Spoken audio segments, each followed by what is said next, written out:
국가와 민족, 또 가족, 개인 할 것 없이 자유를 잃어버리면 참 비참해집니다. 사실은 우리가 지금은 너무 자유롭게 살기 때문에 자유가 없는 사람들이 얼마나 비참한지를 잘 모르실 수도 있지만 자유를 잃어버리면 참 비참해진다라는 것입니다. 제가 참 감히 부끄럽게도 고백드리고 싶은 것 중에 하나는 저는 아직도 좀 덜 된 목사다라고 생각이 들어요. 생각이 드는 게 아니라 덜 된 목사 같아요. 제가 보기에도. 한 가지 안 되는 게 있는데 뭐가 안 되느냐 하면 하나님은 원수도 사랑하고 용서하라고 말씀을 하셨는데 저는 왜 일본이 용서가 안 되는지 모르겠어요. 저하고 아무런 상관도 없는데 우리 선조들이 다 겪었던 일인데 묘하게도 제 마음에서 일본이라는 나라와 일본이라는 사람들이 용서가 안 돼요. 그 사람들이 나한테 돌질을 한 것도 아닌데 그럼에도 불구하고 이게 왜 안 되는지. 그래서 저는 항상 하나님 원수도 사랑하라고 했는데 아직도 저는 덜 된 사람입니다. 아직도 하나님의 그 사랑을 다 실천 못하는 덜 떨어진 목사가 분명합니다. 그렇게 고백을 해요. 뭐 말씀을 들어서도 아시겠지만 창시계명 이름조차도 못 쓰게 하고 나라의 말조차도 못 쓰게 하고 민족 정신을 말살시키려고 했던 그들이 나만 용서가 안 되는 건지 다른 분들도 그런 마음이 있는지 모르겠어요. 우리 많은 이웃들의 특히 여자분들의 이름 중에서 마지막에 끝 자자가 들어가는 이름이 있어요. 뭐 예를 들어서 이순자 이렇게 자라고 들어가는 이름은 일본식 이름입니다. 그래서 순자라는 이름은 준꼬라고 불리는데요. 당시에 한국 이름을 지을 수가 없기 때문에 한자어로 쓰면서 일본식 이름을 그렇게 지은 거예요. 우리의 이름조차도 바꾸려고 했던 그들, 해서는 안 될 일을 했던 그들이기 때문에 더더욱이 용서가 되지 않는다라는 것이 제 솔직한 심정입니다. 우리 어머니들 중에 손 한번 들어보세요. 초등학교 다니실 때 고무줄 놀이 해보신 분 아무도 안 계세요? 저희 집사람은 안 했을 줄 알았는데 손 드네요. 고무줄 놀이. 예. 여러분 고무줄 놀이 할 때 혹시 기억나는 노래 없으세요? 저는 고무줄 놀이 할 때 여학생들 고무줄 자르러 많이 다녔어요. 왜냐하면 새총을 만들어야 되기 때문에 당시에는 고무줄이 없으면 새총을 만들 수가 없었어요. 그래서 여학생들 고무줄 놀이 할 때 도르코 면도날 칼 들고 막 이렇게 잘라서 새총 만들 때 쓰려고 많이 뛰어다녔던 기억이 나는데요. 저는 그 우리 여자 아이들의 놀이 속에서 지금 생각해 보면요, 그거 좀 부활했으면 싶어요. 여러분들 혹시 기억하실지 몰라요. 저는 이 가사를 다 기억을 못하는데 어제 제가 구글 인터넷에 들어가서 찾았는데요. 통일행진곡, 다른 말로 하면 민족해방가. 여러분 제가 부르면 여러분 기억하실 거예요. 고무줄 떼면서 이렇게 하면서 하셨던 거 기억하실 거예요. 이게 어떤 노래냐면 압박과 서름에서 해방된 민족 싸우고 싸워서 세운 이 나라 이렇게 해서요. 마지막에 가면요 이렇게 해요. 동포여 일어나자 나라를 위해 손잡고 백두산에 태극기 날리자 이렇게 끝나는 노래예요. 근데 이 노래를 부르면서 우리 여학생들이 고무줄 뛰기를 얼마나 많이 해요. 그때 지금 생각하니까 엄청나게 회개해야 될 것 같아요. 그 고무줄 자르고 다니는 나는. 근데 여러분 제가 겪은 일본은요. 초등학교에 들어가면요. 초등학교 교실 뒷문에 앞문에 지구이를 세워놓습니다. 지구이. 여러분 지구이 아시죠? 세계 지도 이렇게 돌리는 거. 테니카 백과사전에서 아주 멋진 지구이가 나와서 지금 청와대 대통령 방에도 있지만 이런 지구이를 문 앞에다가 놓고 말이죠. 초등학생 1학년 때부터 앞문으로 들어가면서 지구이를 딱 이렇게 한 바퀴 돌려요. 돌리면서 뭐라고 하는지 아십니까? 세계를 제패하자. 이게 군국주의고 제국주의입니다. 여러분들 어떻게 생각하십니까? 저는 지금의 이 역사가 러일 전쟁, 청일 전쟁, 중일 전쟁 시대의 역사로 다시 돌아가는 것 같아요. 엄청나게 무서운 일들이 일어날 것 같은 느낌이 자꾸 납니다. 여러분 멀쩡한 독도를 자기 땅이라고 하지 않나? 네. 지금 뭐 어디 안 맞히는 데가 없잖아요. 중국하고 소련하고 지금 계속 부딪히고 있는 거잖아요. 여러분 저는 좀 개인적으로 지금 우리 대한민국이 이러고 있을 때는 아니다 싶은 생각이 드는 거예요. 적어도 남의 것을 빼앗아 오지는 못할지라도 뺏기지는 말아야 되겠다라는 생각이 자꾸 들어요. 네. 그래서 오늘 우리 본문을 통해서 좀 현실적으로 우리 한민족으로서 좀 생각도 해보고 영적으로도 한번 좀 가르침을 받는 그런 귀한 시간이 되었으면 좋겠다라는 생각입니다. 세계가 그 불가사의하게 여기는 일 중에 하나가 대한민국에서 일어난 사건이 있는데요. 이게 뭐냐 하면 IMF 사건인데 금을 정부에다가 국가에다가 바쳤던 내용입니다. 여러분 가운데들도 있을 거예요. 나라를 위기에서 구하자. 그래서 IMF 부채 때문에 집에 있는 금부치, 아들, 딸 돌배 받았던 거, 금숟가락, 금돼지 다 긁어 모아서 나라에다가 다 갖다 냈잖아요. 근데 이거는요, 세계 어느 나라도 이렇게 할 수 있는 나라가 없어요. 이 대한민국, 한민족의 우수성 중에 하나입니다. 국가가 위기에 처해 있을 때 힘을 모을 수 있는 이런 대단한 저력을 가진 나라인데 왜 요즘은 이럴까라는 생각이 참 많이 들어요. 오늘 본문은 이스라엘 백성들이 주후 70년, 그러니까 예수님이 오시고 70년이 지난 뒤에 로마 제국에 의해서 완전히 나라가 사라져 버렸잖아요. 멸망되어 버렸습니다. 그래서 이스라엘이라는 나라 자체가 없어졌는데 1900여 년을 떠돌이 생활을 하다가 어느 날 갑자기 국제연합에다가 우리 조상의 땅에다가 우리 나라를, 유대 나라를 건설해야 되겠다. 그런 시오니즘을 부활해가지고 청원을 하게 됩니다. 그런데 이 청원이 1947년 11월 29일 날 국제연합에서 이게 벨푸어 선언이라고 하는데 이 벨푸어 선언이 통과가 됐어요. 당시에 찬성이 33표, 기권이 10표, 반대가 13표 이렇게 나왔는데 하여튼 예기치도 않는, 생각지도 않게 33표를 받고 국가가 독립이 해도 좋다. 그래서 1948년 5월 15일에 독립선언을 하고 이스라엘 땅에다가 유대국가를 건설하게 되는데 이 내용을 오늘 제가 좀 현실적으로 조명을 해드리고 싶은 것은 이런 겁니다.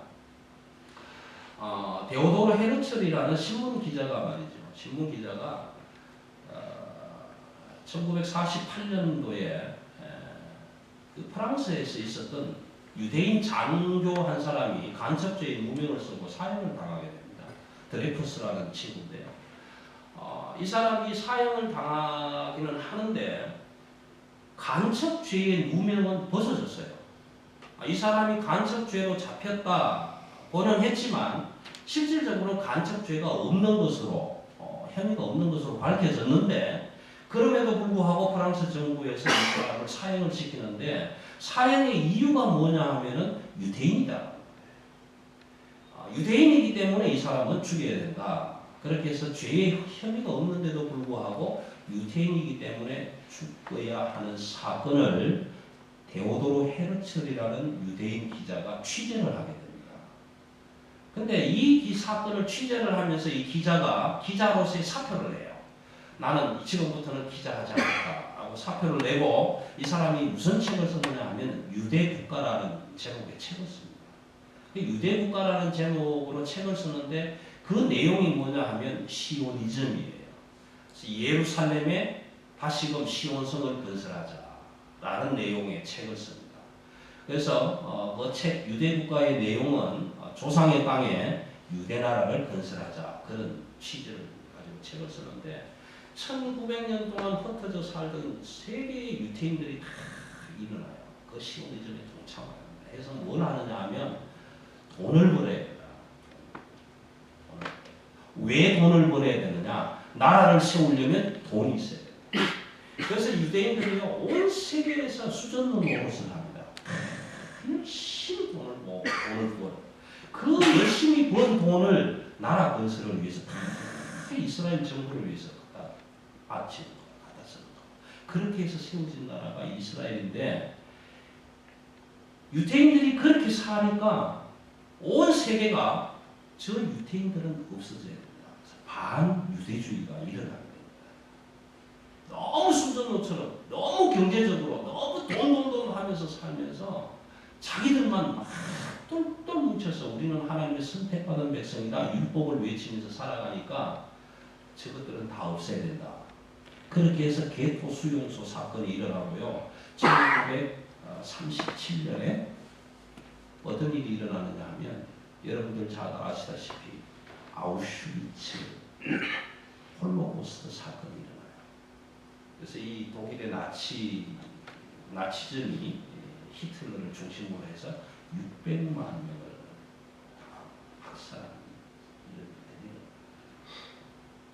이 사건을 겪으면서 유태인들은 더더욱 나라 없는 성문이 이런 거구나. 우리는 자유를 찾아야 된다.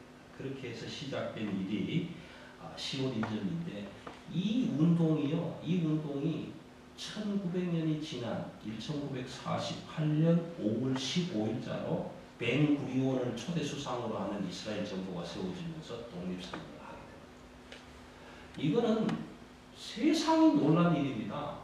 아무런 역사가 없는 거예요. 1900년 동안 나라가 없었으니 무슨 역사가 있겠어요. 그런데 이거 들이밀면서 하나님이 우리에게 말씀하셨다. 아브라함에게 이 땅을 주셨다. 우리는 아브라함의 후손이다. 어딨냐 너희가 아브라함의 후손 와라. 여러분 지난주에도 말씀드렸지만 이 조건을 읽으면 너무 지루해요. 아니 나하고 아무 상관이 없는 조건을 왜 이렇게 길게 기록을 해놨을까. 누가 얼마나 왔다 누가 몇 명이 왔다 나하고는 아무 상관이 없는데 그런데 참 중요해요. 나라를 세우는 일에 예루살렘을 성전 복구하는 일에 얼마나 중요하겠어요. 그래서 오늘 제가 현실적으로 좀 조명을 하고 그다음 영적으로 좀 조명을 하고 오늘 우리가 이 시대에서 어떻게 살아야 할 것인가 간단하게 말씀을 통해서 함께 좀 나누려고 합니다. 로마 제국에 의해서 이스라엘이 바벨론으로 70년 동안 포로로 잡혀가게 됩니다. 포로로 잡혀가는데 그 포로 국가에 가니까 성전도 없고 교회도 없고 예배도 없어요. 아무것도 없는 말 그대로 이방 나라예요. 이제 그 나라에 가서 살다 보니까 좀 요즘 현대어로 좀 바꾸겠습니다. 목사의 집안이 포로로 잡혀갔는데 교회도 없고 성전도 없고 예수 믿는 사람도 없는데 목사로 70년을 산다라고 생각하니까 얼마나 답답하겠어요. 그러니까 뭐 그냥 목사직 다 집어치우고 그냥 나도 여기서 돈벌이나 하자. 그렇게 살았던 사람들도 있었을 거예요. 신앙생활 잘 하던 사람들도 우리가 신앙생활 이렇게 열심히 했는데 포로생활까지 해야 되나? 그러니까 뭐 예수 그거 믿어봐야 뭐 별 볼 일 없겠네. 에이 다 집어치우자. 손 털고 다른 거나 하자. 밥집도 차리고 뭐 이렇게 국수도 팔고 하면서 살았던 사람들도 있었을 거예요. 뭐 우리 현실적으로 바라보면 그럴 거예요. 근데 아무런 노력이 없는 거예요. 사실은. 그냥 우리는 포로로 살다가 죽는가 보다 그러다가 70년이 지났는데 하나님이 예레미야와 에스겔, 다니엘과 같은 선지자에게 말씀하셨던 것처럼 70년이 되는 그때에 바벨론 제국이 멸망을 하고 페르시아 제국이 부흥을 하면서 페르시아의 초대 왕이었던 고레스 왕을 통해서 너희는 오늘부터 해방이다라는 해방이 선포되는 거예요.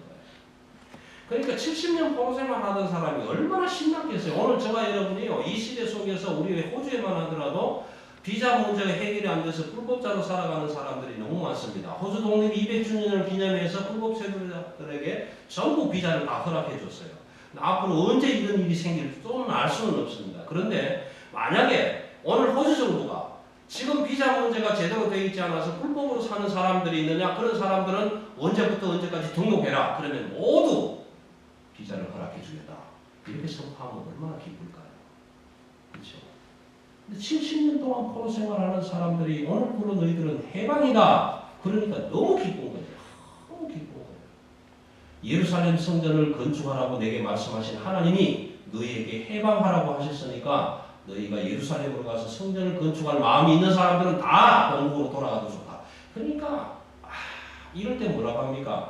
저는 이렇게 얘기를 합니다. 놀렐루야. 할렐루야가 아니고 놀렐루야. 하나님 정말 놀랍습니다. 선지자들에게 선포했던 그 역사를 이루어 주시는 하나님 감사합니다. 너무 신나는 거예요. 그렇게 해서 예루살렘으로 나는 가겠다. 여러분, 예루살렘에 간다고 선택하는 결과는요, 굉장히 힘든 어려운 결정입니다. 왜냐? 아무것도 없잖아요. 그 땅에는 잡초밖에 없잖아요. 사람이 70년 동안 살지 않았던 땅, 그 땅으로 나는 가겠습니다라고 결정하는 것은 엄청나게 어려운 사건. 그런데 그 땅으로 황폐한 예루살렘을 선택해서 가겠다고 한 사람들이 일어나니까 왕이 또 한 수 더 뜨잖아요. 뭐라고 합니까? 성전을 짓기 위해서 예루살렘으로 가는 사람들을 향해서 우리 페르시아 제국의 모든 백성들은 그들에게 언금을 주어라. 이야, 70년 포로 생활하고 예루살렘 간다고 하니까 동네방네 사람들이 언금을 가지고 야, 이거 가지고 가. 이게 뭐라고 합니까? 웬 뜻이냐?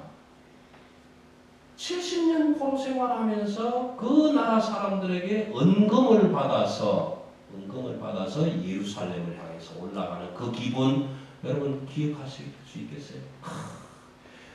압박과 서름에서 해방된 민족, 싸우고 싸워서 자유차가 일제 36년간의 압박 속에서 해방된 그 기쁨을 우리는 알 수 없어요. 그렇지만 그 해방의 기쁨을 누린 사람들은 그거 글로 말로 표현할 수 없는 거예요.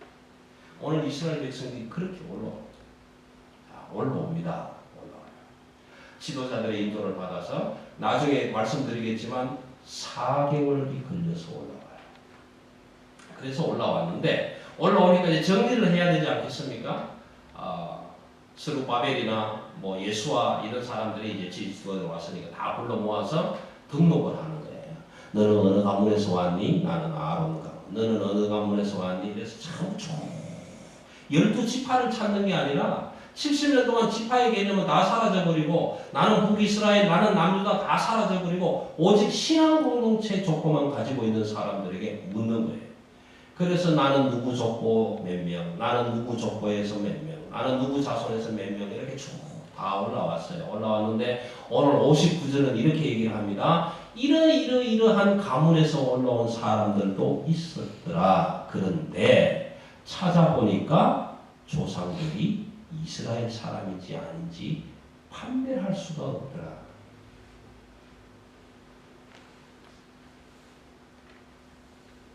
여러분, 예를 들면 이런 겁니다. 우리 할아버지는 김이 독립선언문에서 낭독도 하고요. 우리 할아버지는 독립운동했던 분이에요. 33인 대표의 이름에도 들어갔어요.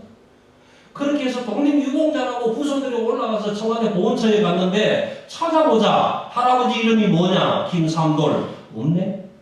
이러대. 나는 믿음의 조상이었는데 나는 제사장의 가문이었는데 왜 없냐? 조사해보니까 없더라. 이스라엘 자손에 속해 있는지 안 속해 있는지 찾아볼 수가 없더라. 이게 평신도만 아니라 일반 성도 생활, 신앙 생활 했던 사람들뿐만 아니라 그 밑에 가면요 제사장 가문에도 그런 사람이 있었다라고 기록을 합니다.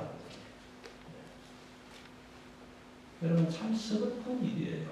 제사장으로 예루살렘에서 성전을 세우고 하나님을 예배했던 지도자로 있던 사람들이 70년 동안 포로로 살면서 제사장인의 문에 다 집어치우고 있는 거예요. 그러다 보니까 오늘 어떤 일이 생기냐 하면 이런 일이 생겨요. 바르실레라는 사람이 길르앗 바르실레. 이 길르앗의 바르실레는요, 예루살렘 시대의 제사장이었어요.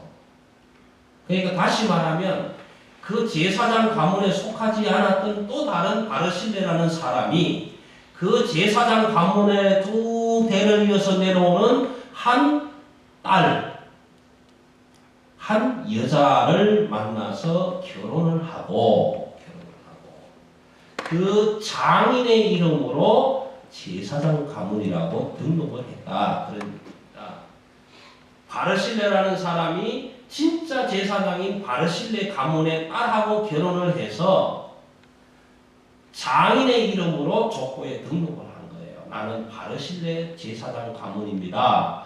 라고 했는데 족보를 조사해 보니 지금 호주는 뭐라고 합니까? 여성 상위 시대? 아니지. 모계 중심 사회잖아요. 그래서 이혼을 하거나 아이가 태어나면 다 어머니 이름으로 입적이 되잖아요. 남자분들 조심하셔야 돼. 이혼하면 아들, 딸 다 뺏겨. 이거는 내가 찾고 싶어도 못 찾아. 법이 그렇게 만드니까 한국처럼 아들은 네가 키워라, 딸은 내가 키울게 싸울 건수도 없는 거예요. 근데 이스라엘 시대에 오죽했겠어요. 로마 시대에 여자는 소유물로 취급했던 시대에.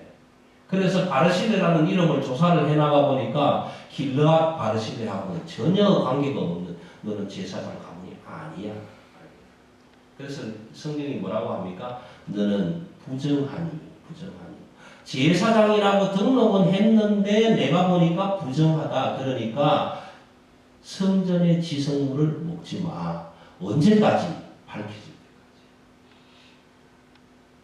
여러분 예루살렘의 성전 아론이 제사장으로 들어갈 때는요. 제사장의 예복을 입게 되면 여기에 12보석을 달고 우림과 둠림이라는 두 보석을 달게 돼요. 근데 이게 뭐냐 하면요.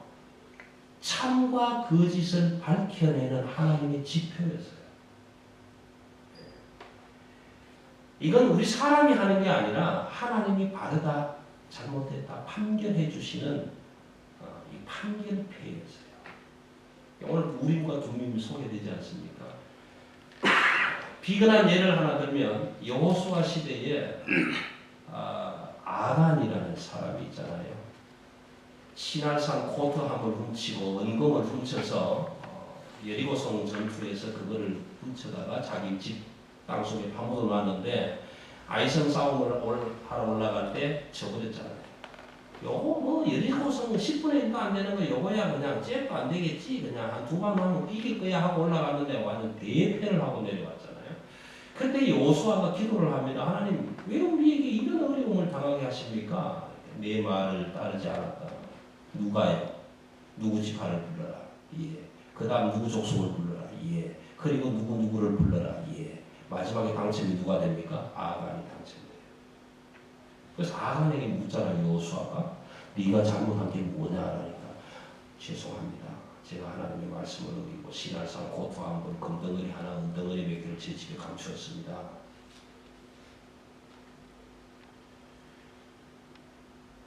그래서 하나님을 괴롭힌 자, 이스라엘을 괴롭게 한 자라는 제목으로 땅이 갈라지면서 싹 없어지는 사건이 일어나는 그 판결의 법이 우림과 둠림이라는 겁니다. 그래서 이 제사장이 내가 인간적으로 조사를 해보니까 족보하고는 안 맞다. 그러니까 당분간은 지성물을 먹어서는 안 된다. 언제까지? 하나님이 정확하게 판가름하실 때까지. 여러분 여기에는 영적인 의미를 우리가 생각을 해봐야 됩니다. 출애굽하는 백성이 애국 백성들에게 많은 은근폐물을 받아서 600만 명이 나왔잖아요. 정확하게 60만 3,550명 남자들만 20세 이상 그렇게 나왔지. 그 많은 돈을 들고. 그런데 오늘 바벨론에서 나오는 이스라엘 포로들도 그 자국민의 돈을 가지고 나왔죠. 얼마나 기쁘겠어요. 포로에서 해방돼 돈도 받아와 너무너무 좋았겠죠. 근데 올라와서 전부 조사를 해보니까 그 족보가 너희는 정말 신앙을 대대로 지켜온 족보였구나. 예루살렘에서부터 신앙생활을 하다가 바벨론에서도 그 포로 생활 가운데서도 신앙을 지켰구나. 그렇게 해서 인정되어서 족보에 올라온 족보가 이 족보란 말이에요. 그러니 얼마나 귀한 족보냐고. 계시록에 의하면 생명책에 기록된 족보라는 거예요.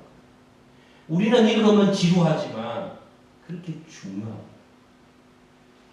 오늘 우리가 483장 찬양하지 않았습니까? 나는 예수 믿는 사람입니다. 나는 매주 교회에 출석해서 성전에서 하나님과 교제했던 사람입니다.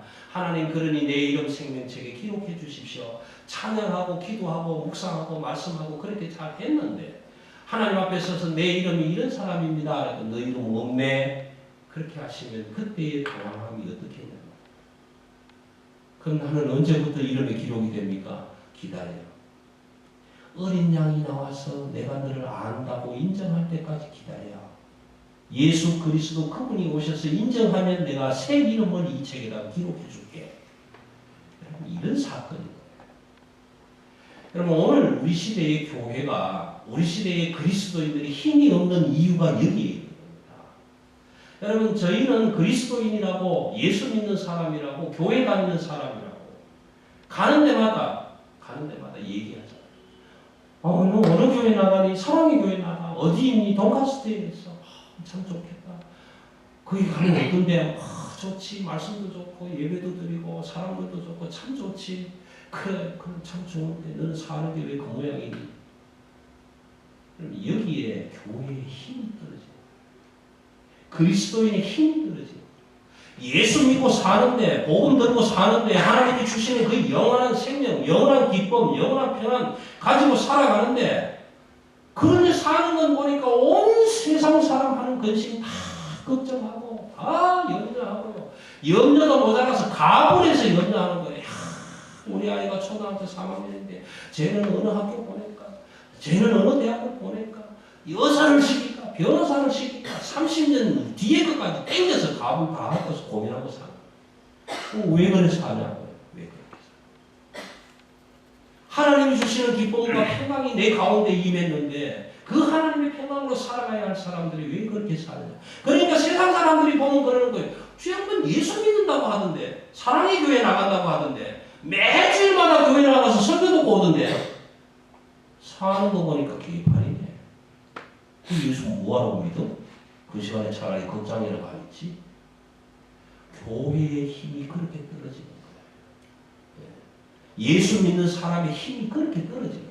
내가 예수를 믿었다면 내가 성경 말씀을 들고 하나님이 우리를 이렇게 구원하시는 그 구원의 평강과 기쁨이 내 안에 가득 찬다면 아니 다른 말로 예수 그리스도 그분이 내 안에 살아서 역사하신다면 그렇게 살아서는 안 된다. 와 예수 믿더니 사람 바뀌었네. 완전히 틀어져 버렸네. 그 예수 나도 한번 믿어봐야 되겠네. 그래야 교회가 힘이 있고 그리스도는 힘이 생겨요. 여러분 저는 목회자지만 제가 여러분들에게 그리스도인을 만들 수도 없고 제가 여러분들에게 하나님이 주시는 은혜를 집어넣어 줄 수도 없고 제가 여러분들에게 잘 살아라 못 살아라 말할 권한도 없어요. 그런데 저는 제가 할 수 있는 일은 제가 여기에 서 있어야 하는 이유는 여러분들이 어떻게 살면 하나님 닮은 삶을 살아갈 수 있을까 그걸 소개해드리는 일밖에 없잖아요. 제가 할 수 있는 게 그밖에 없어요. 여러분 하나님의 말씀이 이렇게 말씀이 기록됐습니다. 하나님이 이스라엘 백성들을 이렇게 구원해 주셨습니다.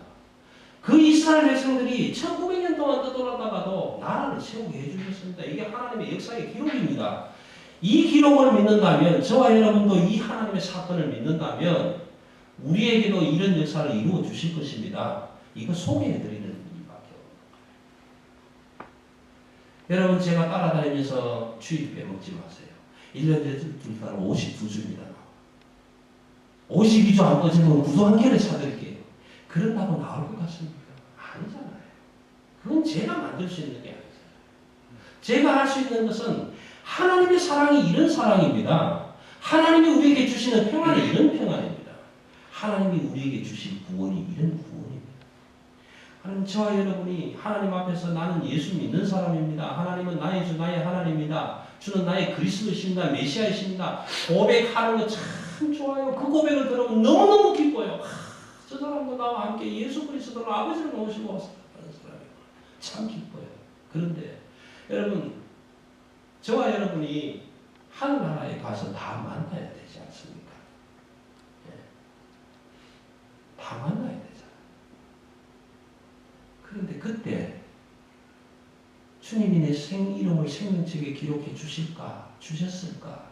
이 확신 없으면 그때 그 부끄러움 어떻게 감당하실까? 어떤 교회 권사님이 꿈을 꾸셨어요. 한 3일 동안 꿈을 꾸셨어요. 그건 일어나지는 않는 거예요. 심장은 뛰는데 사람이 숨도 쉬는데 일어나지는 않는 거예요. 도대체 이게 무슨 일이냐 그러니까 소위 말해서 하나님의 나라가 지금 불려 올라가는 거예요. 살아 숨쉬고 있는데도. 근데 한 3일 뒤에 이 권사님이 깨셨어요. 깨셔서 대성 통곡을 하면서 우는 거예요. 그래서 옆에 있던 사람들이 3일 만에 깨어난 권사님을 향해서 권사님 도대체 무슨 일이 있었을길래 이렇게 슬피 우시냐? 왜 이렇게 우시냐? 이 권사님이 이렇게 얘기했어요. 사랑하는 집사님, 내가 우는 이유가 따로 있습니다. 왜 우셨어요? 내가 3일 동안 천국으로 들려갔다 왔습니다. 그런데요, 천국에 가니까 어땠을 때가 너무너무 좋았습니다. 내가 마음으로는 다 표현할 수가 없습니다. 그런데 한 가지가 있습니다. 뭔데? 주님을 만났습니까? 만났습니다. 뭐라고 말했습니까? 사랑하는 딸아, 내가 너를 사랑하노라. 얼마나 감사한지 몰랐습니다. 그런데 내 집을 가르쳐 준다고 그래서 집으로 들어가는 집이 너무너무 좋았습니다. 그런데 권사님이 물었습니다. 주님, 내 집은 너무너무 좋은데요. 우리 목사님 집은 어디 있습니까? 네 목사 집은 없다. 아니, 우리 목사님이 매주일마다 설교도 하시고 성도들 사랑해 주시고 섬겨 주시고 그렇게 해주시는데 내 집은 없어도 이해가 되겠는데 우리 목사님 집이 없다는 게 말이 됩니까? 주님이 그러셨대요. 사랑하는 딸아, 네 교회 목사는 세상에서 받을 거 다 받았다. 천국에서 받을 게 없다. 그러시더라는 거예요. 그 얘기를 들으니까 너무 슬프더라는 거예요, 권사님. 그래서 그 얘기를 듣고 3일 만에 깨어나서 대성통곡을 하고 오는 거예요. 여러분, 목사라보다 천국에서 만난다 생각하지 마십시오. 목사는 하나님의 역사하신 일들을, 하나님의 행하신 일들을, 예수 그리스도를 통해서 주신 구원들을 소개하고 알려드릴 수 있는 자리이기는 하지만 목사도 하나님 앞에서 개인적으로 온전한 관계가 이루어지지 않으면 목사도 천국에서 여러분 못 만날 수 있어요. 여러분들 다 천국에서 주님 앞에 줄 서 있는데 좌를 보고 우를 보고 돌아보고 진집사, 김집사, 이집사, 박집사 우리 목사님 어디 가서 아직 도착 안 했냐 물어봐도 못 만나실 수 있다고. 이게 오늘 우리에게 주시는 말씀이에요. 저와 여러분의 신앙의 삶이 하나님 보시기에 합당해서 나는 이런 신앙의 삶을 살았습니다. 이름 석자 주님이 기록해 주셨을까? 네, 주셨을까? 그 조건을 내밀었는데 천사장이 앞에 서서 내가 너 조건을 조사해보니 너는 가짜네, 없네. 그때의 그 암담함을 어떻게 맞이하실 거냐고요. 너는 당분간 이 밖에 있어라. 지성물을 먹으면 안 된다고. 그렇게 하시면 뭐라고 답하시겠다. 여러분, 저와 여러분의 삶이 바뀌어야 됩니다. 하나님이 말씀해 주시는 그 삶을 따라서 가능하면 할 수만 있으면 할 수만 있거든이 무엇이냐 기도하면서 따라가는 삶을 살 때 그때 우리 가정에 기쁨이 오고 평강이 오고요. 저와 여러분의 삶의 기쁨과 평강이 오고요. 우리 자녀들에게 기쁨과 평강이 오고요. 우리 교회에 힘이 생기고요. 세상 사람들이 교회는 그런 곳이었구나. 교회 다니는 사람들이 그런 기쁨으로 살아가는구나. 교회 가는 사람들이 빠락빠락 일주일 내내 24시간 잠 안 자고 일 안 해도 기쁨이 생기는 이유가 그 일이 있었구나. 그렇다면 나도 그 교회 생활해보자. 그때 교회가 힘이 생깁니다. 여러분, 이게 오늘 우리에게 주시는 하나님의 교훈입니다. 여러분, 지루하지만 아닌 것 같지만 곰곰이 한번 생각해 보셔야 돼요. 이 명단이 있어야 여러분, 고레스 왕에게 나는 예루살렘 성전 건설하러 갑니다. 명단이 일단 올라가야 동네방네 사람들에게 돈을 받을 수 있을 거 아니에요. 예? 후원을 받을 수 있을 거 아니에요. 야, 너 성전 건축하러 가니? 돈 모자랄 건데 이거 가져가. 명단이 있어야 보호받을 것 아니에요. 이 사람들이 4개월 동안 예루살렘으로 간다. 사막을 건너는 동안에 도적들 만나지 않게, 강도들을 만나지 않게 군사를 불러서 지켜주어라. 명단이 있어야 될 거 아니에요. 네? 명단이 있어야. 여러분 비행기 타고 한국 가고 서울 가고 어디 가고 가다가 비행기가 추락하면 탑승자 명단에 있어야 보상을 받을 거 아니에요. 그러니까 요즘은 현금으로 주고 안 타는 이유가 있잖아요. 크레딧 카드로 결제하는 게. 예? 명단에 빠져도 크레딧 카드에 명세가 있어서 아, 이 사람이 이날에 여기 가는 비행기를 탔노라고. 그래야 보상이라도 받을 것 아니냐 말이에요. 명단이 있어야. 예? 여러분 명단이 있어야 생명책에 명단에 이름이 있어야 내가 주의 이름을 새로 받을 것 아니냐 말이에요. 얼마나 중요한지 몰라요. 이게 여러분 영적 의입니다. 여러분 제사장은 저만이 아니에요. 여러분이 모두가 제사장이에요. 많은 제사장. 누구든지 하나님 앞에 예배를 드리면 다 제사장이에요. 근데 그 제사장 중에는 가짜도 있고 진짜도 있더라라는 것입니다. 그러면 나는 하나님 앞에서 정말 내가 신령과 진정으로 예배를 드리고 있는가? 나는 정말 내가 내 모든 것을 하나님께 드려서 산 제사로 지금 이 자리에 앉아 있는가? 이게 여러분 중요합니다. 여러분 중요한 거. 이것이 돼야 세상에 나가서 가정으로 돌아가서 자녀들에게 이웃들에게 내 삶을 보여줄 수 있게 되는 거예요. 굉장히 중요하다는 거죠. 그래서 이 명단에 기록된 자들은 적어도 믿음의 행위를 지켜왔던 족보, 적어도 핍박받고 노예처럼 살았지만 그 포로 국가에서도 신앙을 지켜왔던 족보다. 얼마나 중요한지. 예. 그런데 그 반면에 증명이 안 되는 족보도 있더라. 여러분 오늘 주시는 영적인 교회는 그런 거예요. 저와 여러분의 족보가 다 올라갈 거예요. 근데 그 안에는 하나님이 진짜 그래. 네가 사람들 앞에서 나를 인정했구나. 나도 너를 신뢰해주마. 할 족보가 있고 그렇지 못할 족보가 있고 이게 우리에게 주시는 영적인 교훈입니다. 여러분 저와 여러분이 그저 주일날 한번 교회에 나온다 이런 개념으로 나오시지 마시고요. 이 날은 주님의 날이다. 주님의 날은 주님 뜻대로 살아가는 날이다. 그러니까 세상에 뭐 좀 꼭 바쁜 일 있고 이런 것도 다 좀 미뤄놓고 그것 월요일날로 돌리고 이날만큼은 함께 교회에 모여서 하나님의 백성들하고 함께 어울려서 교제하고 함께 말씀을 나눠야 되겠다. 적어도 그 마음 갖고 교회에 올라오시기를 바랍니다. 이건 제가 만들어 드릴 수는 없는 거잖아요. 여러분 스스로 하나님과의 관계에서 정말 그분이 나의 주인이라면 정말 그분이 내 생명을 지금 여기 거머쥐고 있는 분이라면 아니잖아요. 여러분 이것이 우리에게 주는 영적인 교훈입니다. 오늘날 우리 교회가 그리스도인들이 무기력하게 되는 것이 아니라 정말 힘있게 살아가려면 이 사건이 오늘 저와 여러분의 가슴 속에 새겨져야 합니다. 그 다음 교회적으로 조명을 해보면 이렇습니다. 교회가 황폐해졌잖아요. 아무것도 없잖아요. 70년 동안 그냥 허허벌판처럼 있는 그곳에 성전을 지으러 올라가겠다. 결정한 결단은요. 나는 예루살렘을 택하겠습니다. 이것은 오늘 세상의 삶을 중요시 여기는 것이 아니라 그것보다 더 중요한 하나님의 삶, 하나님의 생활로 바꾸겠습니다. 바벨론에서 살 수 있어요. 사람이 돼요. 포로로도 살 수 있어요. 돈 벌면서 살 수 있어요. 그렇지만 그럼에도 불구하고 나는 내 조상의 땅, 내 하나님의 땅, 예루살렘 그 성전을 중심으로 살겠다. 다 포기하고 예루살렘을 선택해서 올라오는 결단이 있는 거예요. 그래서 올라올 때 이 사람들이 그 마음 상태를 기록해 줍니다. 뭐라고 기록하냐 하면 이 사람들이 올라올 때 받아가 본 돈이 61,000 다릭이더라. 금이 은이 5만. 엄청난 것 같죠? 제사장이 50백벌이더라. 근데 제사장이요, 한 2,000명 올라왔는데 100벌 가지고 누구는 있고 누구는 안 있고 그럴 수는 없잖아요. 사실은 게임이 안 되는 거예요. 여러분, 여기에서 소개하는 금과 은을 계산하면, 현대적으로 계산하면 얼마 정도 되느냐 하면요, 죄송하지만 한 5억 정도밖에 안 돼요.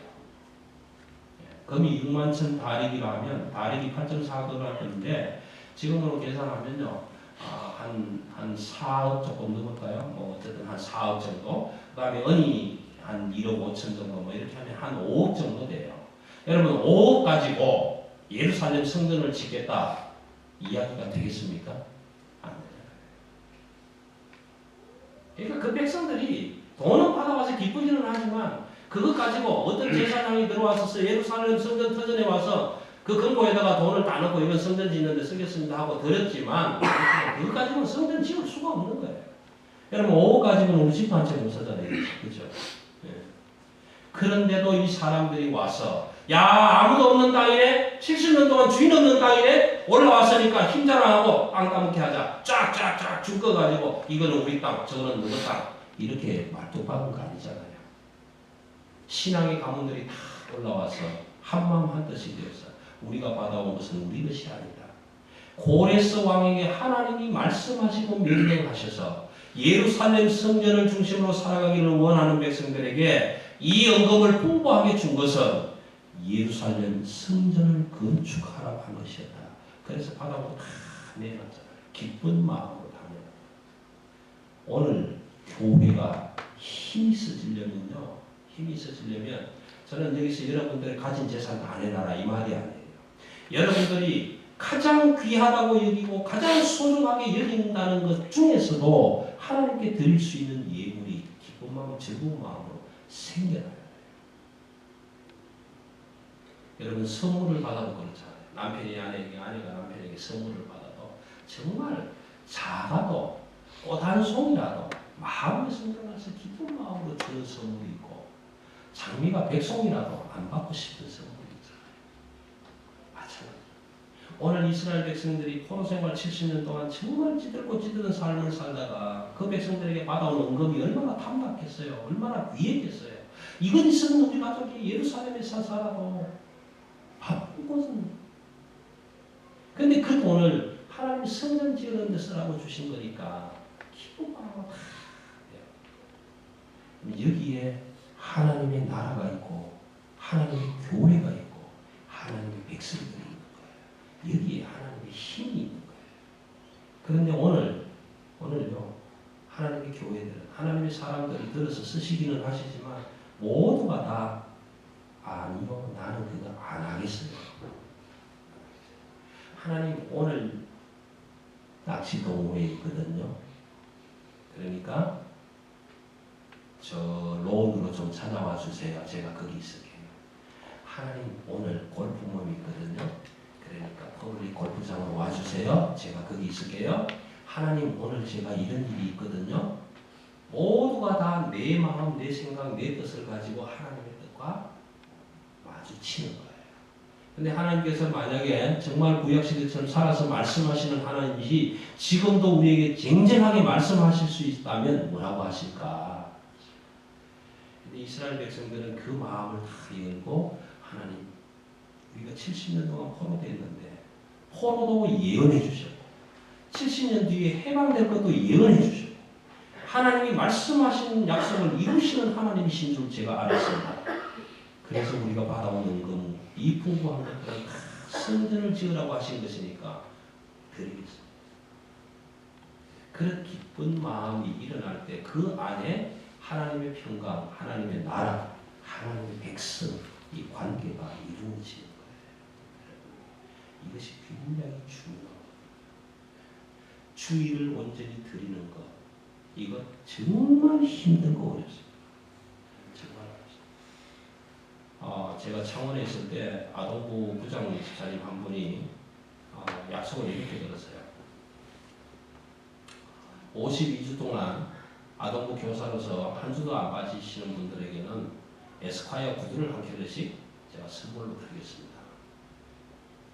여러분 그때 에스콰이어 구두 한 켤레만 한 6만 원 정도 했어요. 6만 원. 뭐 그게 큰 액수가 크고 비싸고 이런 건데 그 선포를 해놓고 부장 집사님은 출장을 가면요. 아침에 비행기 타고 날아와서 주일 지키고 끝나면 비행기 타고 올라가서 출장 다 끝내고 다시 내려오는 거예요. 근데 이 양반이 워낙 유명한 양반은 출장이 너무너무 많아요. 그런데 자기가 얘기했던 게 있으니까 52주를 비행기 타고 왔다 갔다 하면서까지 52주를 다 지키고 52주 지킨 선생님들에게 구두를 사기 위해서 15명 선생님 중에 구두 몇 켤레 샀겠어요?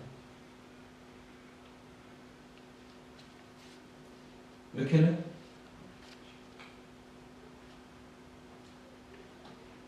시키려고 대답하시는 분이 한 분도 없으시네요. 근데 그 부장 집사님이 국학을 3킬로밖에 못 샀어요.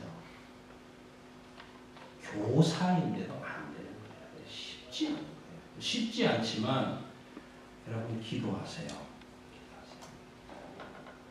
예. 얼마 전에 저희 아들하고도 그런 얘기를 좀 나눴습니다만은 제가 창원에서 교회를 섬길 때 그런 분이 한 분 계셨어요. 직장에 면접을 하면서 조건 제시를 합니다.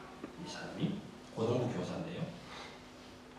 저는 이 회사에 입사를 해서라도 주일날 회사에 나오라고 하는 일이 있으면 저는 그 순간부터 자동으로 사직되는 겁니다. 본인이 얘기를 그렇게 한 겁니다. 부장하고 인터뷰를 하면서 이 회사에 제가 취직이 되어도 주일날 회사에 나오라고 하면 그 날로 자동으로 저는 사직이 되는 겁니다. 근데 이 교사가요 15년 동안 창원공단에서 근무를 하면서 주일날 체육대회를 해도 나오라 소리 안 해요. 수출을 맞추려고 실적을 맞추기 위해서 잔업을 해야 되는데 잔업을 해도 나오라 소리를 안 해요. 15년 동안 한 번도 주일날 불려간 적이 없는 거예요. 잘리지도 않고. 그러니까 이 선생님은 고등부 교사가 돼서 고등부 학생들이 이렇게 얘기를 합니다. 주일날 일 때문에 교회 못 가는 거 그건 좀 생각해 봐야 된다. 기도해봐라. 그건 아니다. 하나님 뜻이 아니다. 왜 아니냐? 나는 그렇게 살았다. 에이 선생님이니까. 그래 선생님이니까. 근데 너희들도 그럴 수 있어. 왜? 자기도 그렇게 살았으니까. 근데 15년이 지난 뒤에 주일날 회사로 나오라는 연락이 왔어요. 그날 사직을 했습니다. 사직을 했는데 그 다음 주에 고등학교 교사로 발령이 난 거예요. 그러니 그분의 고백은 어떻겠습니까?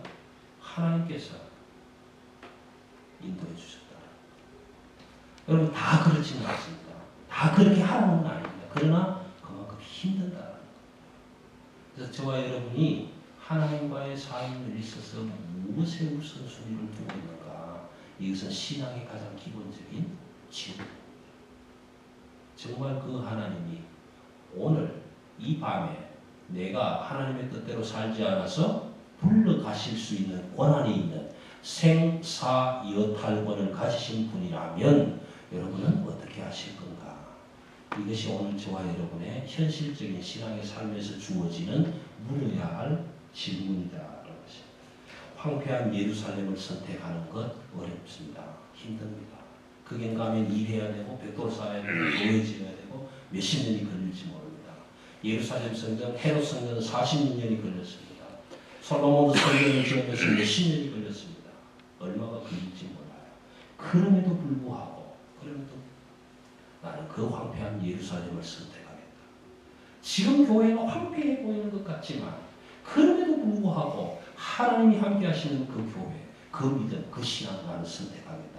라는 결단이 오늘 성경을 통해서 우리에게 보여주시는 교훈이더라라는 거죠. 이 결단으로 지금까지 이스라엘 백성들은 그렇게 살아가지 않습니까? 지금도 통곡의 벽에서 통곡하면서 살지 않습니까? 지금도 자녀들에게 안전하서나 하나님의 말씀을 가르치지 않습니까? 지금도 그 말씀 가지고 살아가도록 학교는 안 가도 하나님의 말씀 교육은 받아야 된다고 하는 사람들이 이스라엘 사람들 아닙니까? 지금도 세계의 어떤 나라가 이스라엘을 건드리면 하나님이 그냥 두시지 않을 것이다라고 믿고 살아가는 사람들 아닙니까? 여러분 이거 어떻게 생각해 보십니까? 시편 기자는 이렇게 고백합니다. 여호와 하나님을 왕으로 삼고 살아가는 나라는 복이거다. 저는 오늘 우리 대한민국이 그렇게 되기를 원합니다. 이 호주 땅에 살아가는 우리 한민족이 그렇게 되기를 원합니다. 이 교회에서 생활하시는 우리 온 성도들이 가정이 그런 역사가 일어나기를 원합니다. 그래서 하나님은 오늘 또 나와 함께 하시는 하나님, 우리 역사를 주관하시는 하나님, 나의 삶을 주관하시는 하나님, 그 하나님이 나와 함께 하시기에 오늘 사람들이 볼 때는 황폐해 보이는 것 같고 사람들이 볼 때는 어리석어 보이는 것 같고 사람들이 볼 때는 쓸데없는 데 돈을 쓰는 것 같지만 그럼에도 불구하고 내 이름이 생명책에 기록된다는 그 확신 가지고 하나님의 사람으로 든든히 서가시는 귀하고 복된 삶이 되시기를 간절히 바랍니다. 기도하십시다.